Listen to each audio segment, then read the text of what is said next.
السلام علیکم ورحمۃ اللہ وبرکاتہ۔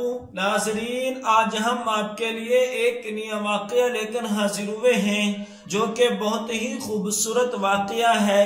یہ واقعہ رمضان اور ایمان۔ رمضان وہ مہینہ ہے جس میں قرآن مجید نازل کیا گیا تھا جو تمام انسانوں کے لیے ہدایت ہے۔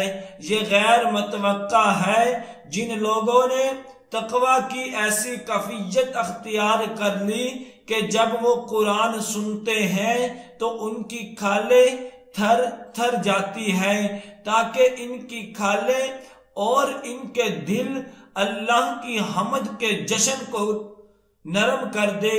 ایک طبقے سے الگ ہے، وہی لوگ ہیں جو نہ صرف منہ سے یہ کہتے ہیں واقعی میری دعا اور میری قربانی کی خدمت، میری زندگی اور میری موت سب اللہ کے لیے ہے، لیکن اس کا مظاہرہ کرے عملی زندگی میں۔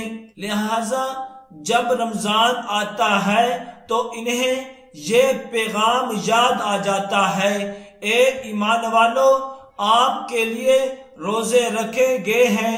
وہ فرما بردار بندوں کی طرح سجدہ کرتے ہیں اور کہتے ہیں ہم سنتے ہیں اور ہم اطاعت کرتے ہیں، ان کے سوال کرنے کے لیے نہیں کیوں؟ ایسے لوگ رمضان المبارک کی آمد پر خوش ہوتے ہیں جس کے لیے وہ 11 مہینوں سے بے تابی سے انتظار کر رہے تھے۔ وہ مہینہ روزے، قرآن کی تلاوت، خیرات اور طویل نمازوں میں صرف کرتے ہیں۔ خالص طور پر رات کے آخری پہروں میں جب انسان اللہ سے متعلق خاموشی سے بات چیت کر سکتا ہے، لیکن اس کا مطلب ہرگز نہیں سمجھنا چاہیے کہ ایسے لوگ مہینے کے دوران اپنے معمول کے کام اور فرائض چھوڑ دیتے ہیں۔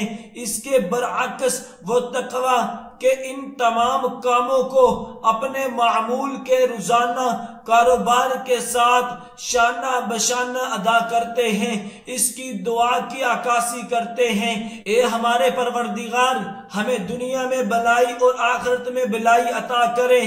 تاہم تمام مومن تقوی کی ایک ہی سطح پر نہیں ہیں۔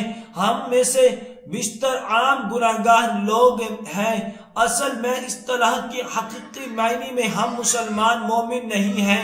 ہمارے لیے کچھ ریگستان کے عربوں کی کہانی کا اطلاق ہوتا ہے جنہوں نے دعویٰ کیا تھا کہ ہمیں یقین ہے۔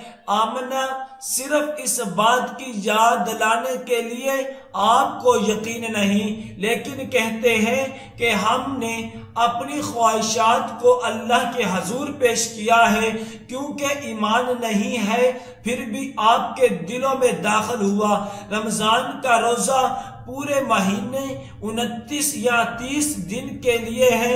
کچھ وقفے جائز نہیں ہیں سوائے واضح طور پر کچھ مخصوص معاملات کے۔ یہ فطری بات ہے کہ یہ حکم بعض لوگوں میں یہ احساس پیدا کرنے کے لیے ہے۔ یہ دباؤ ڈپٹی صرف نبی کریم صلی اللہ علیہ وسلم کے پیروکاروں پر عائد کی گئی تھی، لہٰذا ان کے ذہنوں کو آرام دینے کے لیے مومنین کو یاد دلایا گیا کہ ایسا نہیں تھا۔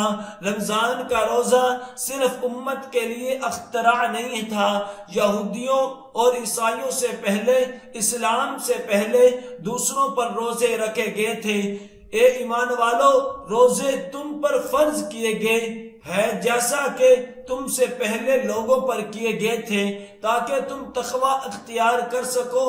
تقوی کیا ہے؟ روزے کا اصل مقصد تقوی ہوتا ہے برے کاموں سے رک جانا، دل میں رب کائنات کا ڈر ہونا۔